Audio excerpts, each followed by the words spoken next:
ভাই আমি সুদূর ঢাকা থেকে এসেছি আপনার কাছে হাত দেখানোর জন্য। আপনি সুদূর ঢাকা থেকে শুধু হাত দেখানোর জন্য গেলে হবে?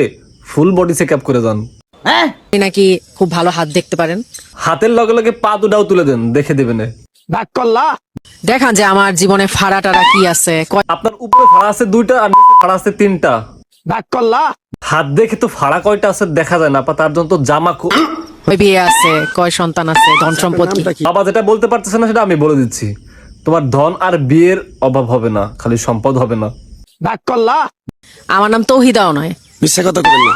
গুরুজি মাইনে নেন, ওটা ওনার নাম। হ্যাঁ সত্য কথা তো। জি। রাগ করছে কিনা শুনলেন না? আপনি হিন্দু না মুসলমান? কি মনে হয় আপনি তো হাত দেখে বলতে পারেন, বলেন তো। এই ব্যাপারটা গুরুজি হাত দেখে বলতে পারেন না, নুনু দেখে বলতে পারে। আপনি এমন একটা ব্যক্তি, মানুষের তাড়াতাড়ি কাছে আই না, বসান খান খাওয়ান, তারপরে ওরাই আপনার পিছন থেকে ক্ষতি করে চলে যায়। গুরুজি আমি আসলে ঠিক ক্লিয়ার বুঝি নাই আপনার কথা। আপু হচ্ছে অতি তাড়াতাড়ি মানুষদের কাছে এনে এরপরে বসান খায়, এরপরে বসান খাওয়ায়, তারপরে আপুর পেছন থেকে ক্ষতি করে চলে যায়। কিন্তু সামনের রাস্তা কি বন্ধ হয়ে গেছে? কথাটা ঠিক নেবে ঠিক? একদম ঠিক। একদম ঠিক। আপু বসান খান এবং বসান খাওয়ায়। এই জিনিসটা কি আপনি নিতে পারবেন? হ্যাঁ পারবো। হ্যাঁ পারবে পারবে, আপুর যে কোনো জিনিস নিয়ে অভিজ্ঞতা আছে। गोहा मार देगा।